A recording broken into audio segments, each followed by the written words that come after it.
Assalamualaikum warahmatullahi wabarakatuh. A'udzubillahi minasyaitonirrajim. Bismillahirrahmanirrahim. Rabbi shrahli sadri wa yassirli amri wahlul 'uqdatam min lisani yafqahu qawli. Al-ayah amma ba'du.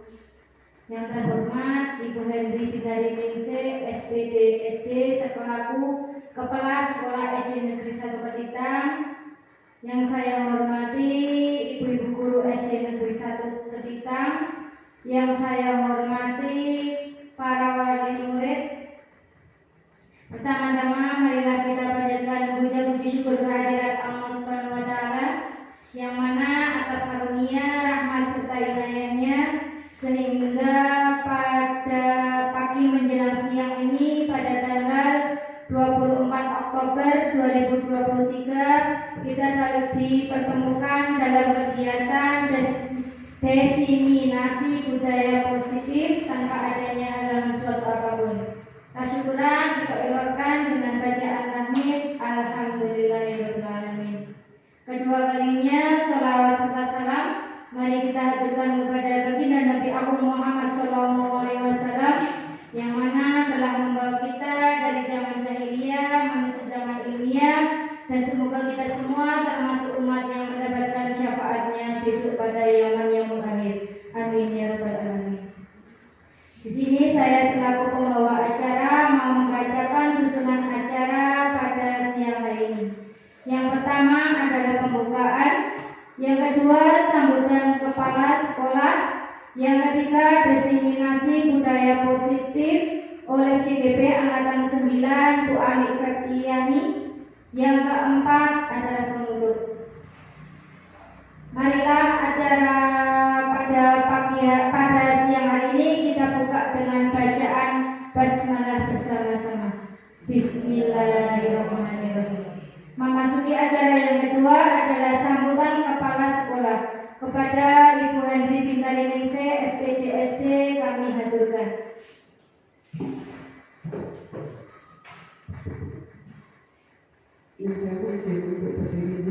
Bismillahirrahmanirrahim. Assalamualaikum warahmatullahi wabarakatuh. Alhamdulillahirabbil alamin wa bihi nasta'inu ala umuri dunya waddin. Wassalatu wassalamu ala asrofil anbiya'i wal mursalin wa ala alihi washabihi ajmain, amma ba'du. Yang saya hormati Ibu guru di Negeri Sekitar, perwakilan dari SD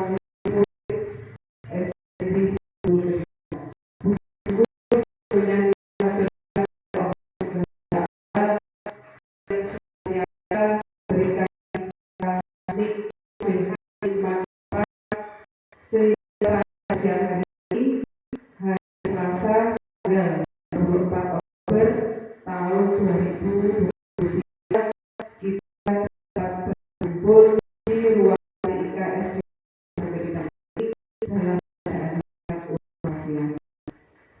Ibu yang saya hormati, pada siang hari ini khususnya pada Bu Ani yang saya hormati selaku calon guru penggerak Angkatan 9 Kabupaten Temanggung, pada kesempatan siang hari ini kita berkumpul di sini untuk melaksanakan tugas dari beliau Ibu Ani, yaitu diseminasi atau penyebaran pemahaman dan penerapan pengalaman budaya positif di SD Negeri 1 Ketitang. Karena ini merupakan salah satu tugas dari calon guru penggerak untuk melaksanakan penerapan atau pengalaman budaya positif. Diharapkan dengan kegiatan ini kita semua mendapatkan ilmu yang diperoleh dalam pendidikan calon penggerak ini.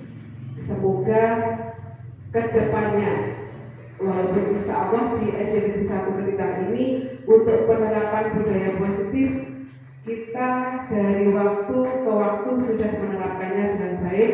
Insya Allah dengan adanya diseminasi pada siang hari ini, kita lebih mantap, lebih meningkatkan penerapan disiplin di SD Negeri 1 Kediri ini. Tak lupa sholawat beserta salam kita sanjungkan kepada Nabi besar Muhammad SAW yang kita nanti syafaatnya di akhirat nanti. Bapak Ibu yang saya hormati, mohon dengan hormat untuk kegiatan pada siang hari ini kita ikuti dengan tertib.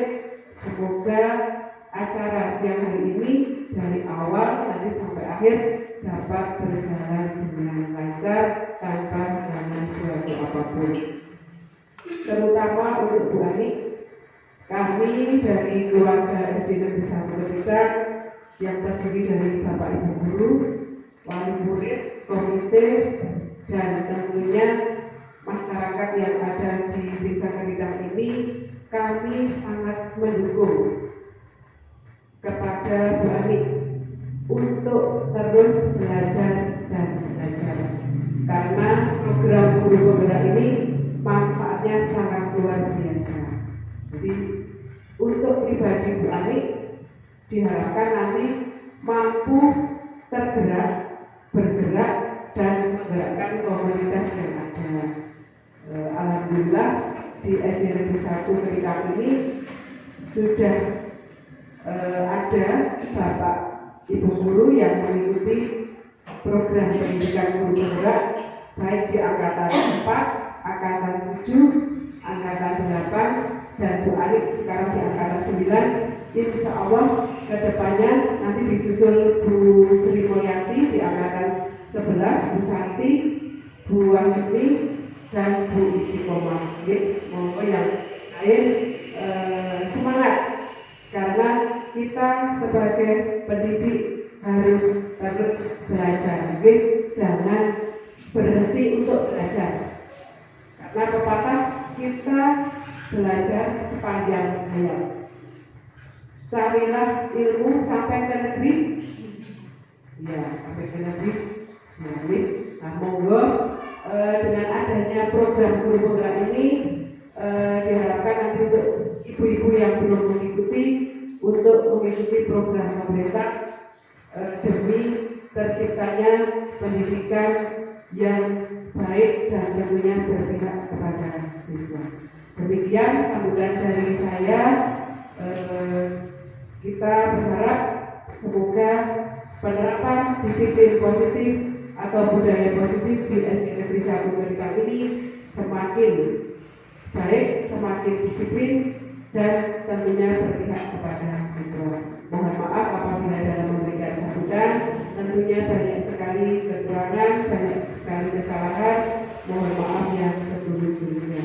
Billahi taufiq wal hidayah. Wassalamualaikum warahmatullahi wabarakatuh.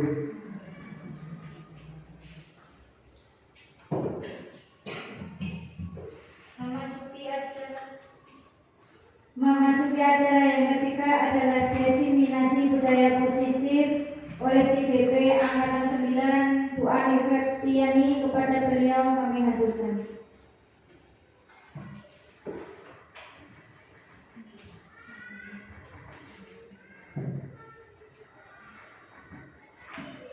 Terima kasih untuk waktu yang telah diberikan kepada saya. Bismillahirrahmanirrahim. Assalamualaikum warahmatullahi wabarakatuh.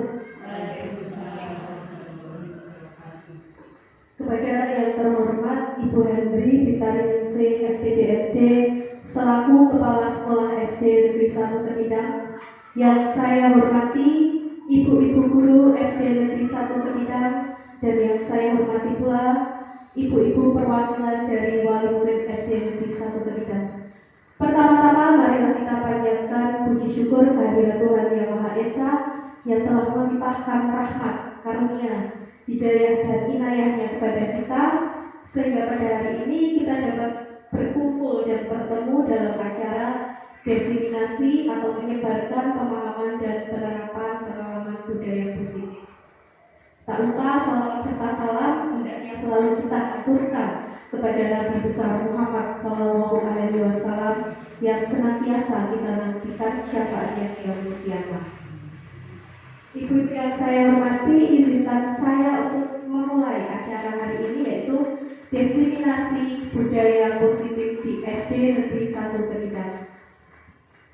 Budaya positif itu sendiri adalah kebiasaan dari semua warga sekolah untuk menerapkan perilaku yang baik. Saya yakin semua ibu bapak dan ibu guru di SD Negeri 1 Kedidang ini sudah menerapkan budaya positif. Nah, untuk itu kita akan mempelajari lebih dalam apa saja tentang budaya positif. Untuk susunan acara tadi sudah dibacakan oleh Bu Sri sebagai pembawa acara. Terima kasih Bu Sri. Yang pertama pembukaan, yang kedua sambutan kepala sekolah, yang ketiga diseminasi dari CGP, dan yang keempat penutup. Perkenalkan Bapak dan Ibu, fasilitator dan pengajar praktik saya yaitu Bapak Zainal Abidin SPDI dari Kabupaten Pati dan Ibu Dian Maranata Dewi dari SD Negeri Mentong. Beliau berdua ini adalah mereka yang membimbing saya dalam kegiatan selama kegiatan pendidikan guru penggerak ini.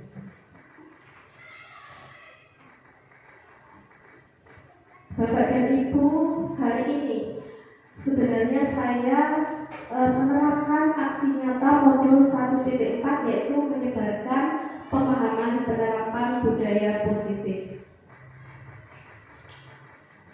Selamat datang para guru hebat, mari bersama berkolaborasi saling mendukung demi mewujudkan disiplin positif di sekolah kita tercinta SD Negeri 1 Kedidang ini. Jadi kita berkumpul hari ini itu bukan maksud saya untuk menggurui Bapak dan Ibu semuanya. Saya yakin Bapak dan Ibu guru di sini sudah menerapkan apa itu budaya positif. Semua sudah menerapkan. Hanya saja mungkin kita butuh belajar lagi supaya penerapan kita tentang budaya positif ini menjadi lebih sempurna lagi. Begitu ya Bapak dan Ibu. Selanjutnya tentang filosofi Ki Hajar Dewantara. Guru sejatinya adalah penuntun dan menghamba pada anak. Seperti kita sudah pelajari di waktu diskusi visi dan prakarsa perubahan, bahwa sebagai guru kita harus selalu berpihak kepada murid. Jadi apa saja kegiatan yang kita lakukan di sekolah itu berpusat kepada siswa atau berhamba pada anak. Nah, anak-anak ini memiliki minat dan bakat yang berbeda-beda, beragam. Jadi sebagai guru kita harus mampu menuntun minat dan bakat siswa itu supaya mereka bisa menemukan minat dan bakatnya masing-masing sehingga suatu hari menjadi anak-anak yang sukses seperti itu. Konsep kunci budaya positif, ada 7 konsep kunci budaya positif yang akan kita pelajari pada diskusi dan kolaborasi hari ini. Yang pertama, perubahan paradigma belajar. Yang kedua, disiplin positif. Ketiga, motivasi perilaku manusia. Yang keempat, kebutuhan dasar. Yang kelima, segitiga restitusi. Yang keenam, posisi kontrol restitusi. Dan yang ketujuh, keyakinan kelas. Pembelajaran dengan paradigma baru. Artinya pembelajaran dengan paradigma baru ini merupakan pembelajaran yang dirancang berdasarkan prinsip pembelajaran berdiferensiasi sehingga para peserta didik belajar sesuai kebutuhan berdasarkan tahap perkembangan sesuai teori psikologi modern untuk mewujudkan profil belajar Pancasila.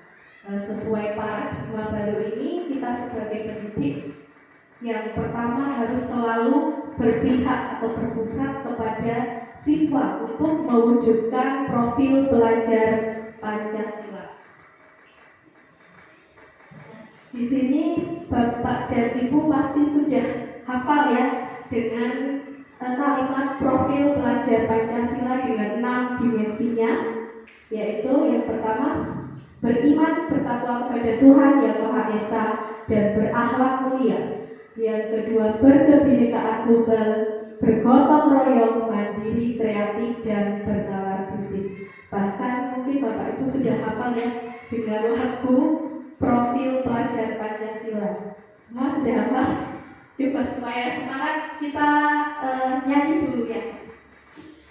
Belajar Pancasila, beriman dan bertakwa pada Tuhan Yang Esa dan berakhlak mulia, berkebinekaan global, gotong royong, mandiri, kreatif dan bernalar kritis.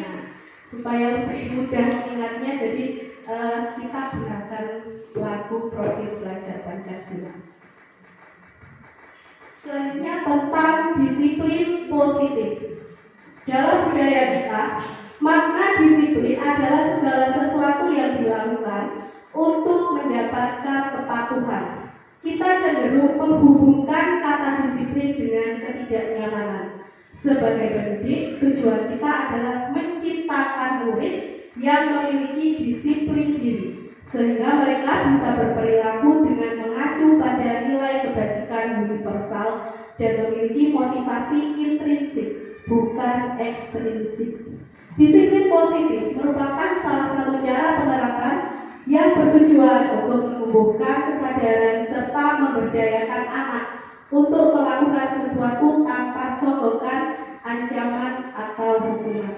Jadi motivasi dari dalam diri anak itu sangat penting, bahkan lebih penting dari motivasi ekstrinsik atau motivasi dari luar. Nah, di sini saya punya nilai kebajikan universal, yaitu nilai-nilai yang dapat dijadikan sebagai disiplin positif. Contohnya peduli, rajin, integritas, rasa hormat, keterus-terangan, keberanian, kebahagiaan, tanggung jawab, kebersihan, kesantunan, dan banyak sekali nilai-nilai kebajikan universal lainnya. Nah, ini bisa nilai-nilai kebajikan universal ini bisa kita jadikan sebagai nilai-nilai disiplin positif. Kebutuhan dasar. Kebutuhan dasar manusia adalah segala sesuatu yang kita lakukan untuk mendapatkan apa yang kita inginkan. Seluruh tindakan yang kita lakukan memiliki tujuan tertentu dan semua usaha memenuhi kebutuhan dasar kita agar terpenuhi. Jadi manusia itu memiliki 5 kebutuhan dasar. Yang pertama, kebutuhan bertahan hidup. Yang kedua, kasih sayang dan rasa diterima. Yang ketiga, penguasaan. Yang keempat, kebebasan. Dan yang kelima adalah kebutuhan akan kesenangan.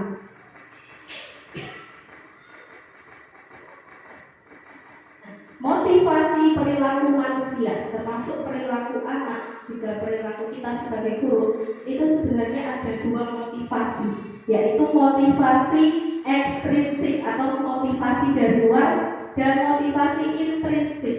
Intrinsik ini motivasi dari dalam diri kita. Motivasi ekstrinsik merupakan motivasi yang muncul karena adanya dorongan dari luar dan mengharap adanya pujian serta manfaat yang ingin dicapai guna mendapatkan imbalan dari orang lain. Motivasi belajar dikatakan ekstrinsik bila anak didik menempatkan tujuan belajarnya di luar faktor-faktor situasi belajar. Anak didik belajar karena hendak mencapai tujuan yang terletak di luar hal yang dipelajari. Jadi anak belajar karena adanya dorongan dari orang lain, atau mungkin ingin mendapatkan penghargaan, mendapatkan hadiah, pujian, dan lain sebagainya. Sedangkan motivasi intrinsik merupakan motivasi yang muncul dari diri seseorang tanpa memerlukan rangsangan dari luar dan timbul dari kemauan sendiri untuk mencapai kebutuhannya. Bila seorang telah memiliki motivasi intrinsik dalam dirinya, maka ia secara sadar akan melakukan suatu kegiatan yang tidak memerlukan motivasi dari luar dirinya. Seseorang yang memiliki motivasi intrinsik selalu ingin maju dalam belajar. Keinginan itu dilatar belakangi oleh pemikiran yang positif bahwa semua mata pelajaran yang dipelajari sekarang akan dibutuhkan dan sangat berguna nantinya dalam kehidupan siswa. Seperti itu. Jadi motivasi intrinsik itu lebih penting. Meskipun dua-duanya sebenarnya penting, tetapi motivasi intrinsik itu jika anak mempunyai motivasi intrinsik, maka ia akan belajar dari kemauannya sendiri tanpa adanya dorongan dari orang lain. Dia sudah berniat mau belajar. Seperti itu. Konsep disiplin identitas gagal. Yang pertama adalah hukuman. Jadi mungkin zaman dahulu ketika bapak ibu itu masih SD, sering menghadapi yang namanya hukuman. Ya tidak, misalnya terlambat ke sekolah, hukumannya disuruh lari keliling lapangan. Kemudian misalnya tidak memakai sepatu sesuai ketentuan, maka hukumannya seharian beralas kaki. Seperti itu termasuk hukuman. Jadi hukuman itu sifatnya menyakitkan, tidak nyaman, murid menjadi takut, memaksa murid menyembunyikan kesalahan karena takut dihukum, dan sehingga dia menjadi anak yang tidak jujur. Kemudian murid menjadi rendah hati. Ini merupakan identitas kegagalan dari konsep disiplin. Konsep disiplin dengan identitas gagal yang kedua adalah penghargaan. Nah, Bapak Ibu di sini mungkin termasuk saya mungkin sudah pernah ya memberikan penghargaan atau reward atau hadiah kepada siswa yang bisa melakukan sesuatu atau nilainya tinggi seperti itu. Ternyata penghargaan itu merupakan identitas yang gagal juga. Karena penghargaan sifatnya yang pertama tidak efektif. Melakukan sesuatu karena adanya penghargaan, dia tidak mau melakukan sesuatu kalau tidak dapat penghargaan. Jadi anak nggak mau kalau tidak dapat hadiah seperti itu. Merusak hubungan, sifat iri bagi teman yang lain yang tidak dapat hadiah di luar pengetahuan kita. Jadi anak yang dapat hadiah kan akan menjadi sorotan bagi anak lain, sehingga anak-anak lain itu menjadi iri. Kenapa kok saya tidak mendapat hadiah seperti itu? Kemudian mematikan kreativitas. Bagi siswa yang mendapat hadiah itu saja, dia tidak akan melakukan hal yang lebih baik dari biasa dan tidak berusaha dengan hal yang baru, terpaku karena yakin dia sudah puas. Jadi mematikan kreativitas siswa. Jadi siswa mengerjakan sesuatu ya seperti itu saja, tidak ada perkembangannya. Menghukum dengan sistem ranking. Konsekuensi tidak boleh ranking karena akan berpengaruh buruk bagi siswa yang tidak mendapatkan ranking. Mereka jadi minder, orang tuanya juga merasa malu bila anaknya tidak mendapatkan ranking yang bagus. Merampas hak menghargai dirinya. Misalnya anak sudah hafal 1 juz Al-Quran, kemudian dia pasti akan bangga dengan pencapaiannya. Tapi orang tua karena saking senangnya itu memberikan hadiah berupa sepeda. Jadi orang tua tersebut merampas hak anak untuk menghargai dirinya. Karena dia sudah puas untuk menghargai dirinya, kok malah diberi sepeda. Jadi motivasi datangnya dari luar, bukan dari dalam diri anak. Kemudian konsep disiplin dengan identitas positif. Yang pertama adalah konsekuensi. Konsekuensi ini semacam hukuman, namun kalau hukuman biasanya berupa fisik, konsekuensi ini lebih positif. Misalnya murid konsekuensi dengan adanya konsekuensi ini, murid menjadi menghormati peraturan. Namun penguatannya hanya jangka pendek karena sering tidak tertanam pada diri anak. Misalnya, anak menumpahkan minum temannya di kelas, konsekuensinya harus membersihkan. Perlu monitoring berkelanjutan. Misal mengulang kesalahan lagi sehingga perlu monitoring. Jadi kita pada konsekuensi ini kita sebagai guru harus selalu mengawasi anak. Bagaimana anak menerapkan disiplin sesuai konsekuensinya. Kehilangan waktu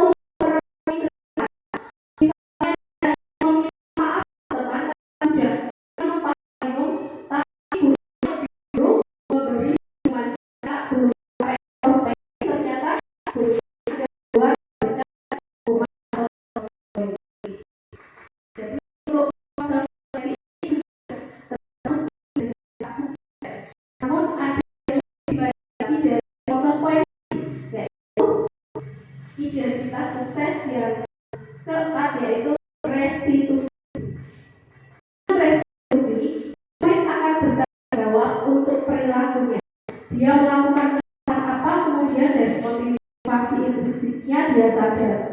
Fokus pada pemecahan masalah jangka panjang, memberi pertanyaan keyakinan dirinya untuk pemecahan masalah, menghormati dirinya dan orang lain. Dia ingin menghormati dirinya dengan minta maaf, kemudian membantu mengepel lantai. Teori kontrol, dirinya sendiri yang memegang kontrol. Murid bersemangat untuk memperbaiki kesalahan. Jadi pada restitusi ini berbeda dengan konsekuensi. Anak memilih sendiri apa yang akan ia perbaiki dari kesalahannya. Jadi anak berintrospeksi diri, kemudian dia sendiri yang menemukan solusi atau masalah dari kesalahan yang dia perbuat. Konsep disiplin pendekatan restitusi.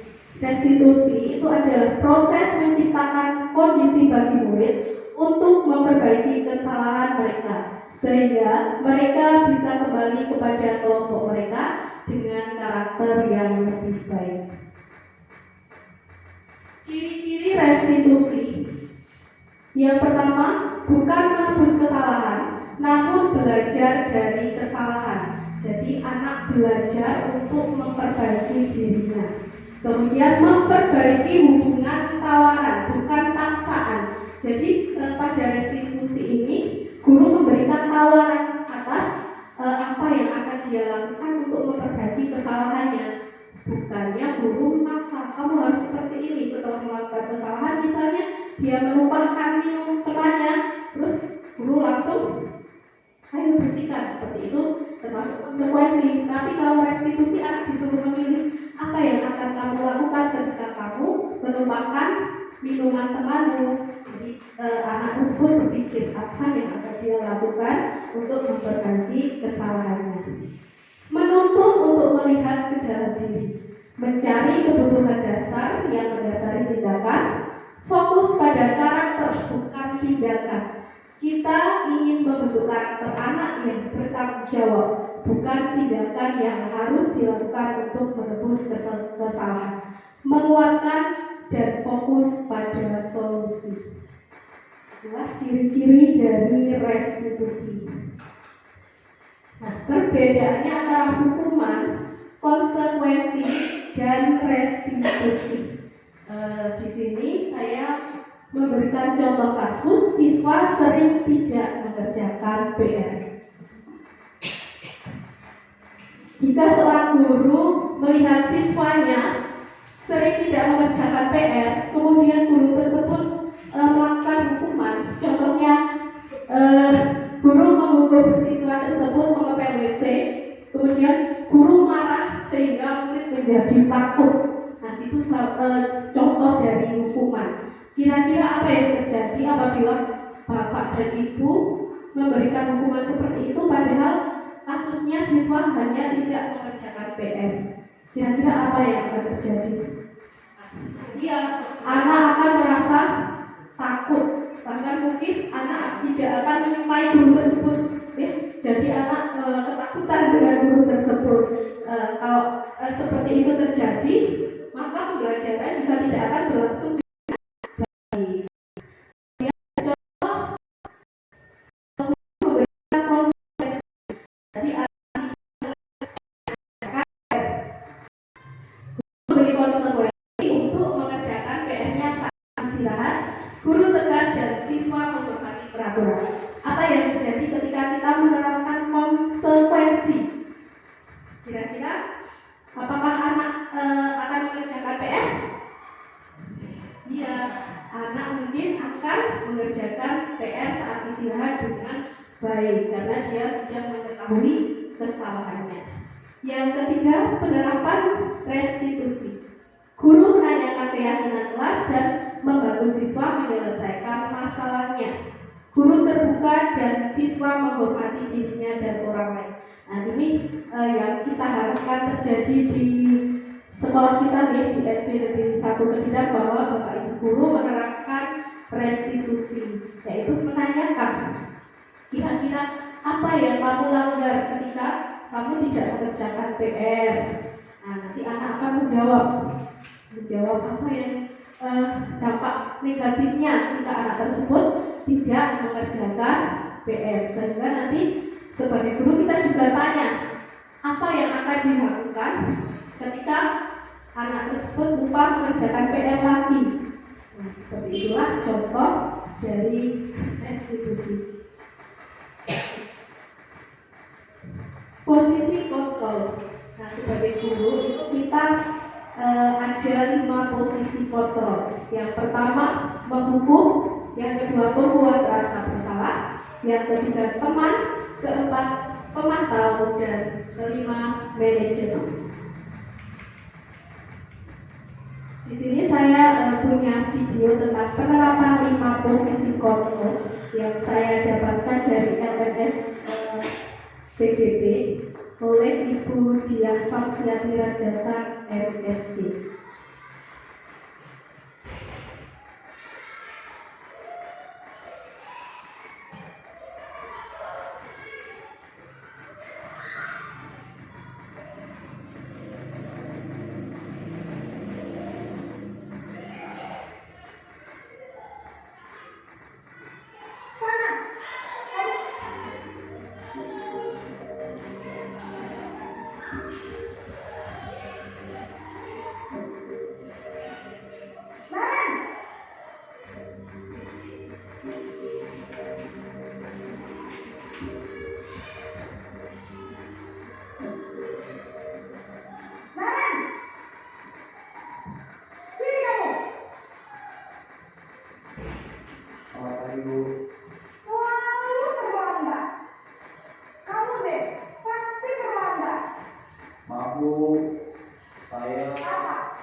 Kenapa saya harus ke lapangan basket, Bu? Kenapa? Kamu lawan ibu. Berani-beraninya jawab. Sudah terlambat, masih berani jawab pula. Sekarang, keliling lapangan basket 5 kali sekalian. Biar kapok. Cepat.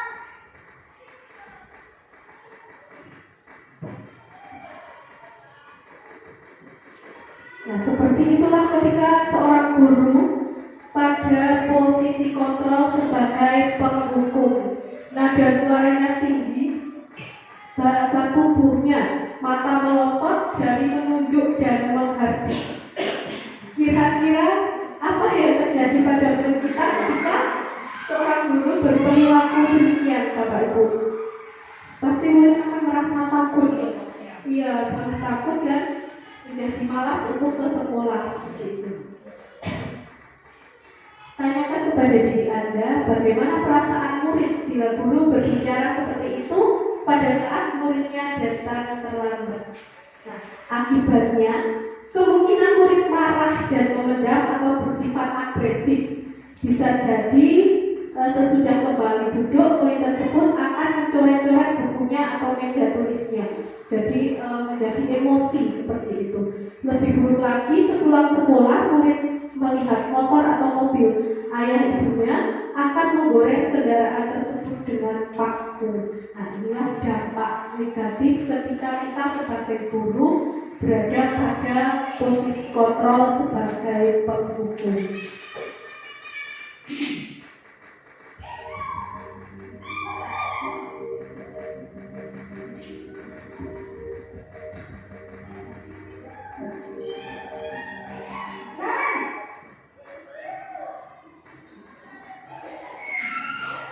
Selamat ibu.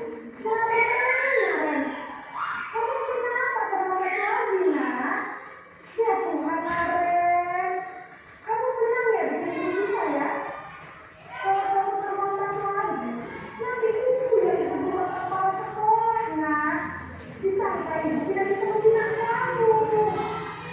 Duh, gimana ini? Maaf bu. Duh, Gusti Naren. Kamu susah ya kalau ibu ditegur kepala sekolah. Terus, sekarang ibu harus tulis apa di buku absen? Ini kamu sudah sering terlambat loh. Ibu harus apa coba? Maaf bu. Maaf sekali. Ya sudah, lain kali jangan bikin susah lagi anak ya. Ibu tidak akan kuat lagi kalau kamu begini terus. Bisa jantungan kalau ibu tegur bapak kepala sekolah. Sana cepat kelas. Maaf ya bu. Maaf sekali.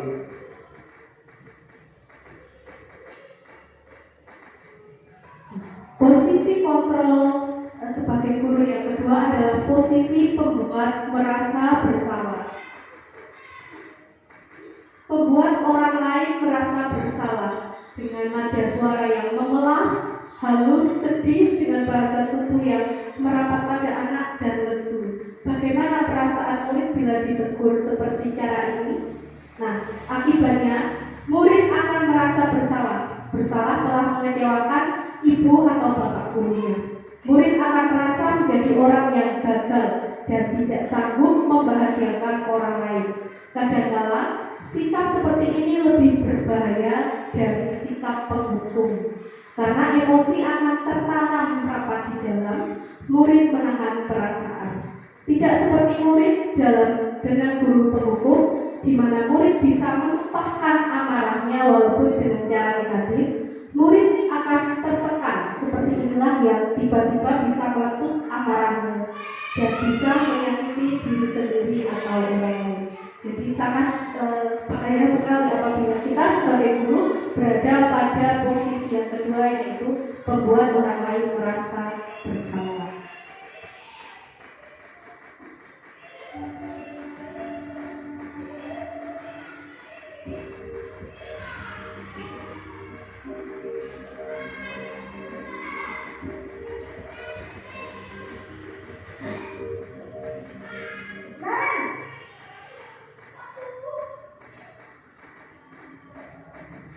Selamat pagi bu.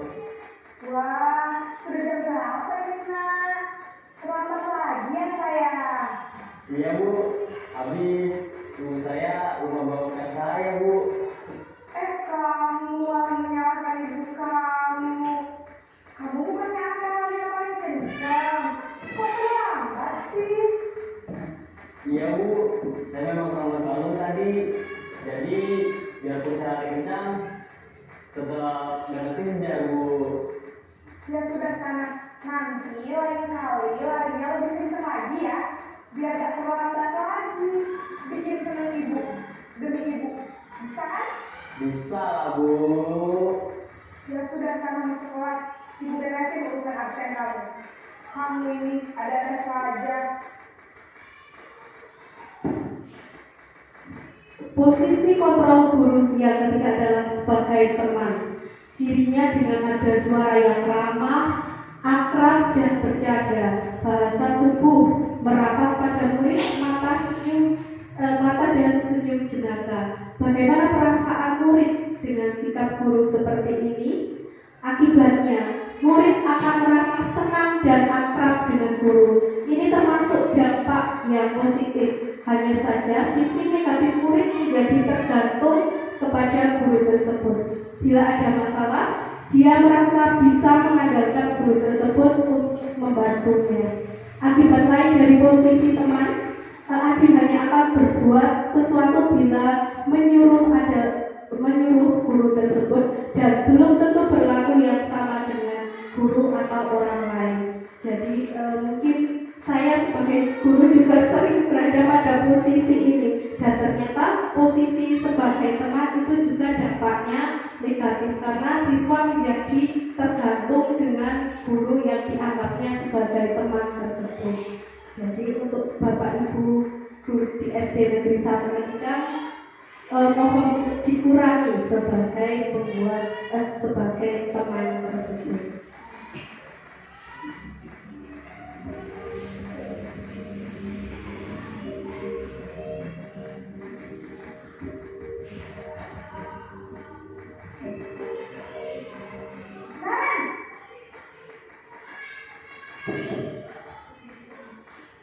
Selamat pagi, Bu. Naren, apa peraturan sekolah kita tentang jam berapa kita harus masuk sekolah, Nak? Kita harus di sekolah jam 7, Bu. Iya betul, sekarang sudah jam 7.20. Naren sudah tahu konsekuensinya jika terlambat hadir. Paham, Bu. Saya harus tinggal kelas pas jam istirahat selama 20 menit. Iya benar, konsekuensinya demikian. Jadi nanti jam 9.30 pas istirahat, kamu harus tinggal di kelas, kerjakan tugas tambahan untuk ketertinggalan kamu, ya? Baik, Bu. Posisi kontrol guru yang tepat adalah sebagai pemantau dengan nada suara yang datar dan bahasa tubuh yang formal. Bagaimana perasaan murid diperlakukan seperti ini? Akibatnya, murid memahami sanksi yang harus ia jalankan karena telah melanggar salah satu peraturan sekolah. Guru tidak menunjukkan suatu emosi yang berlebihan, menjadi marah atau membuat merasa berbuat salah. Murid tetap dibuat tidak nyaman, yaitu dengan harus tinggal pada waktu, jam istirahat, dan mengerjakan tugas.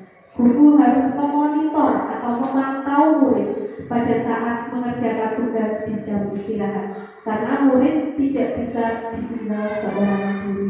Jadi pada posisi sebagai pemantau itu kita sebagai pemantau itu memantau bagaimana ketika murid kita melakukan kesalahan seperti itu. Ini sudah baik ya dilakukan sebagai seorang guru. Namun ada posisi yang kelima. Kita saksikan videonya sebentar.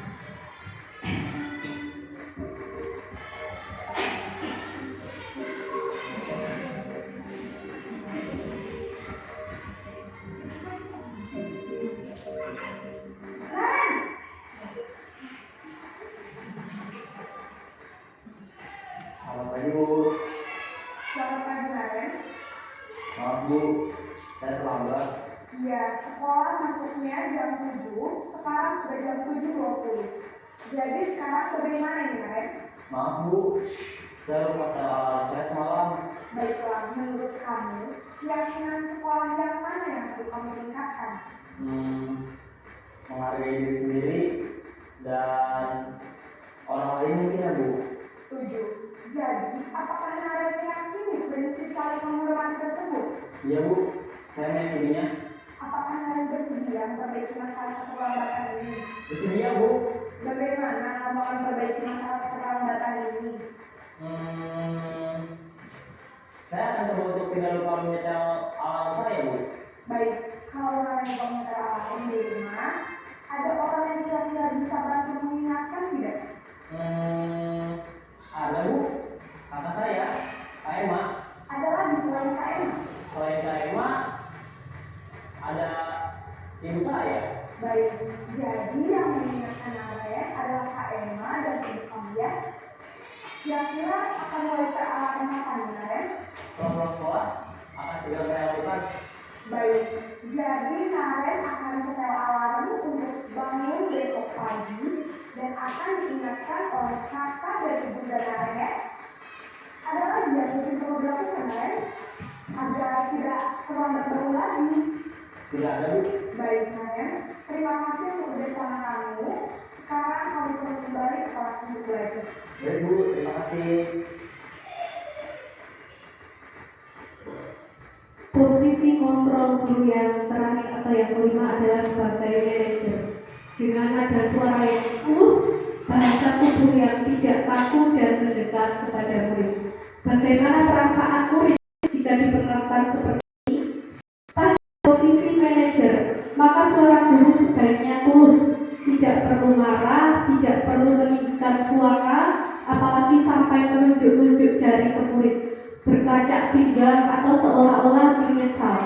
Tampak sedih sekali akan perbuatan murid atau bersedar gurau menempatkan diri sebagai teman murid. Fokus adalah pada murid, bukan untuk membahagiakan guru atau orang tua.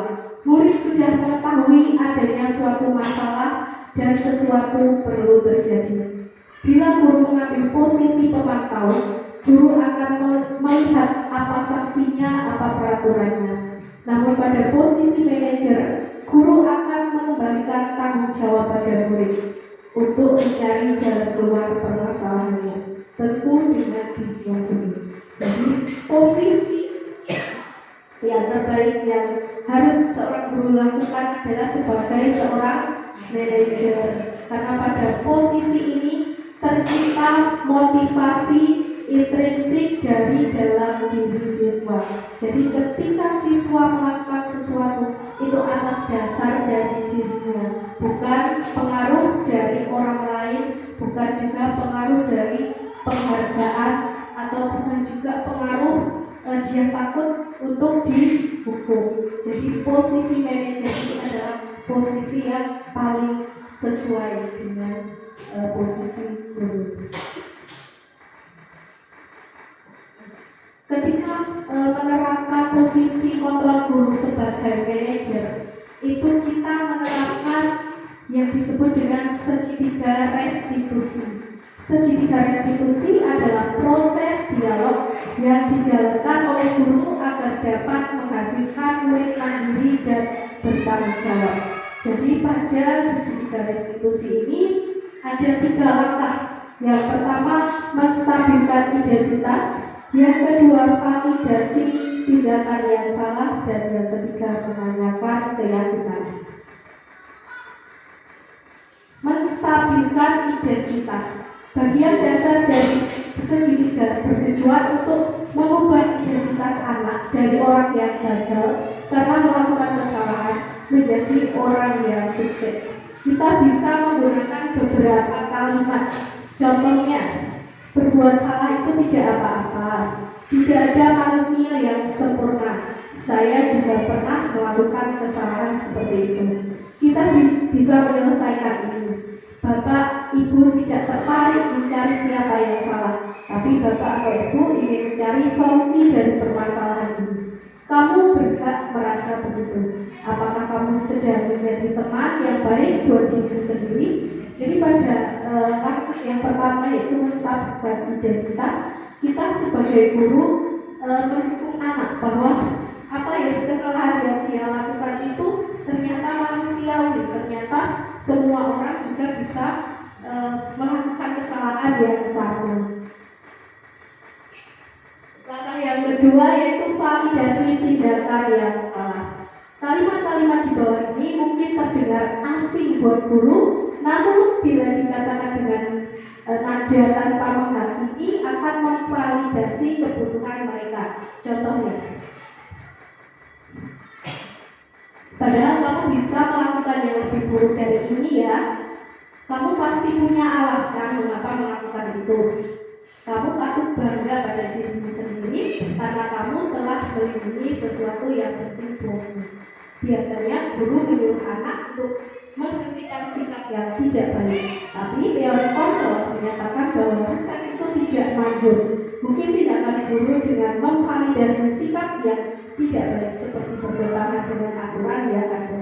Jadi pada validasi tindakan yang salah ini intinya kita menanyakan kenapa murid membuat suatu kesalahan. Jadi kita tanyakan apa alasan-alasannya. Yang ketiga, menanyakan teori kontrol. mengatakan bahwa kita pada dasarnya termotivasi secara internal. Ketika identitas sukses telah tercapai di langkah 1 dan langkah 2, maka anak akan siap dihubungkan dengan nilai-nilai yang dia percaya dan berpindah menjadi orang yang dia inginkan. Pertanyaan-pertanyaan di bawah ini menghubungkan keyakinan anak dengan keyakinan kelas atau keluarga. Contoh pertanyaannya, apa yang kita percaya sebagai kelas atau keluarga? Apa nilai-nilai ilmu yang kita kelas sepakati? Apa bayangan kita tentang kelas yang ideal? Dan apa kamu mau jadi orang yang seperti apa? Jadi pada langkah ketiga itu menanyakan keyakinan. Pada intinya kita sebagai guru menanyakan apa yang keyakinan yang dilanggar dari siswa tersebut ketika melakukan suatu kesalahan.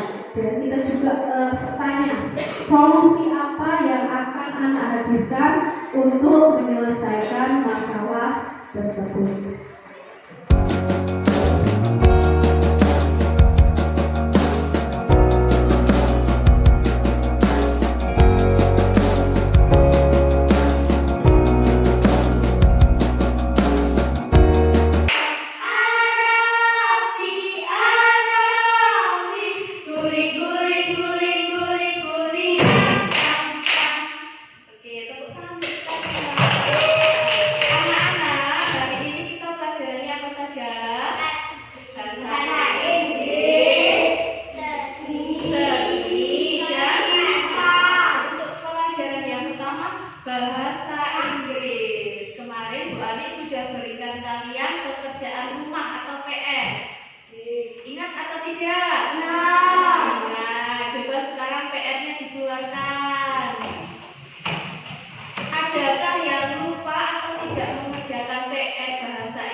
Untuk Amanda dan Raya tidak mengerjakan PR bahasa Inggris hari ini ya? Iya, Bu. Oh iya, memang kita itu kadang-kadang sebagai manusia itu kadang-kadang lupa, kadang-kadang males, kadang-kadang lelah dan lain sebagainya, sehingga kita tidak mengerjakan pekerjaan atau tugas-tugas kita. Nah, tetapi kalian pasti punya alasan masing-masing ya, kenapa kalian tidak mengerjakan pekerjaan rumah atau PR. Coba Bu Guru ingin tahu dari Raya kenapa tidak mengerjakan PR. Maaf, Bu, saya lupa. Oh, karena lupa. Untuk Amanda kenapa tidak dikerjakan PR-nya? Maaf, Bu, kemarin saya pergi ke rumah nenek hingga malam. Oh, kemarin Amanda ke rumah nenek hingga larut malam sehingga tidak dikerjakan PR-nya. Nah, untuk itu pasti ada keyakinan kelas yang kalian langgar, ya tidak? Ada. Coba sebutkan apa keyakinan kelas yang sudah kalian berdua itu langgar. Tidak bertanggung jawab. Tidak bertanggung jawab dan tidak disiplin. Karena kalian sudah melanggar keyakinan kelas, pasti kalian punya konsekuensi yang harus memperbaiki kesalahan. Jadi kalian apakah punya cara untuk memperbaiki kesalahan-kesalahan tersebut? Ada. Coba Bu Guru tanya untuk Amanda, apa yang Amanda ingin lakukan supaya besok tidak lupa mengerjakan PR? Sehabis pulang sekolah langsung dikerjakan. Oh, besok Amanda janji ya, setelah pulang sekolah akan langsung mengerjakan PR. Untuk Raya? Oh, PR-nya akan dikasih tanda supaya tidak lupa mengerjakan PR. Ibu Guru sudah menghargai kalian ingin berusaha untuk memperbaiki kesalahan yang sudah dibuat. Untuk itu besok Ibu Guru akan awasi kalian. Kalau kalian tidak melanggar peraturan atau kesepakatan kelas ini, berarti kalian merupakan anak yang baik, yang hebat. Untuk hari ini kalian boleh ikuti pelajaran selanjutnya. Silakan duduk di bangkunya masing-masing. cara pembentukan keyakinan kelas. Di SD Negeri 1 Kedendang ini dari kelas 1 sampai kelas 4 sudah menerapkan keyakinan kelas semua ya. Bapak Ibu sudah diterapkan semua, sudah ditempel di dinding kelas masing-masing. Sangat bagus sekali. Apresiasi untuk Bapak Ibu guru SD Negeri 1 Kedendang. Nah, ketika kita membuat keyakinan kelas itu ada beberapa langkah. Yang pertama lebih abstrak dari peraturan. Jadi keyakinan kelas ini berbeda dengan tata tertib, ya, berupa pernyataan universal. Seperti tadi yang sudah saya contohkan beberapa contoh pernyataan universal. Dibuat dalam bentuk positif. Jadi kalimatnya berupa kalimat positif. Tidak menggunakan kata-kata dilarang, tidak boleh. Seperti itu kita hilangkan sedikit saja agar mudah diingat. Jadi tidak perlu terlalu banyak. Kemudian sesuai dengan kondisi kelas atau sekolah agar mudah diterapkan. Semua warga kelas atau sekolah dilibatkan saat membuat. Jadi ketika kita membuat keyakinan kelas, kita berdiskusi dengan siswa apa saja keyakinan kelas yang akan kita sepakati. Dan terakhir tentunya keyakinan tersebut ditulis serta dipajang supaya anak-anak itu tidak lupa. Setiap hari harus selalu membaca keyakinan kelas tersebut. Di sini saya ada beberapa contoh kalimat yang merupakan keyakinan kelas. Contohnya disiplin waktu, belajar dengan antusias, semangat dan kreatif, saling menjaga kebersihan dan keindahan, saling menghormati sesama, saling membantu dan bekerja sama, menghargai guru atau teman yang sedang bicara, selalu menerapkan 5S, senyum, sapa, salam, sopan dan santun, benar membaca dan menulis. Seperti itulah contoh-contoh keyakinan kelas yang mungkin Bapak Ibu guru di SD Negeri 1 Kedendang ini juga sudah menerapkannya di kelas masing-masing. Dan sudahkah berjalan dengan baik keyakinan kelas dari Bapak Ibu semua? Alhamdulillah sudah berjalan dengan baik.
diskriminasi ini pastinya ada refleksi ya dari Bapak dan Ibu Guru. Bagaimana perasaan Bapak dan Ibu Guru ketika mengikuti diskriminasi hari ini? Bagaimana perasaannya? Senang. Apakah Bapak Ibu Guru di sini sudah menerapkan budaya positif sebelumnya? Sudah, semua sudah menerapkan budaya positif baik di SD Negeri 1 Ketidang dan juga di lingkungan masyarakat masing-masing. Nah, tetapi adakah ilmu baru yang Bapak Ibu dapatkan dari kegiatan diskriminasi hari ini? Ada. Alhamdulillah banyak sekali. Salah satunya tentang motivasi intrinsik dan motivasi ekstrinsik, kemudian segitiga restitusi ya. Segitiga restitusi ini saya juga baru mendapatkan dari pendidikan guru penggerak ini. Jadi sebelumnya saya tidak tahu ternyata ada satu cara yang sangat efektif untuk membuat anak itu terhindar dari kesalahan atau berbuat sesuai budaya positif, yaitu dengan kita menerapkan segitiga restitusi. Kemudian posisi kontrol guru. Sebelumnya mungkin Bapak Ibu di sini posisinya berada di mana ini? Apakah di nomor 1 sebagai penghukum atau di nomor 2 sebagai pembuat rasa bersalah, nomor 3 itu sebagai teman? Biasanya teman. Oh, Teman. Bayu sebagai teman sama seperti saya.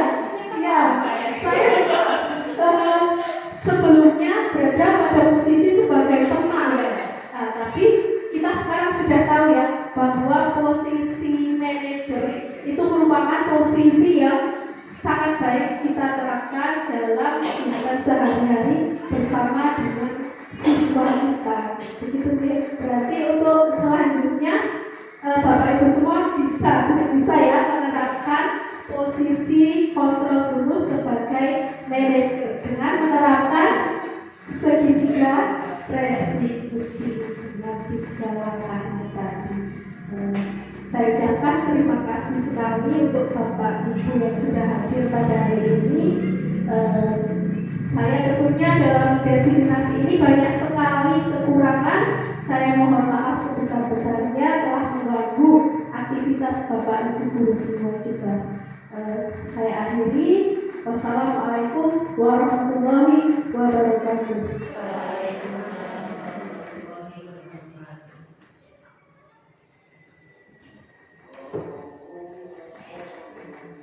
Saya ucapkan terima kasih kepada Bu Ani atas pemaparannya tentang diskriminasi budaya positif di SD Negeri 1 Ketidang ini. Semoga kita para guru semuanya bisa menerapkan budaya positif yang tadi sudah dipaparkan oleh Bu Ani semua, dan semoga kedepannya SD Negeri 1 Ketidang ini bisa menjadi lebih baik dan bisa membuat anak-anak lebih nyaman dan lebih bersemangat dalam bersekolah. Memasuki acara yang keempat adalah penutup.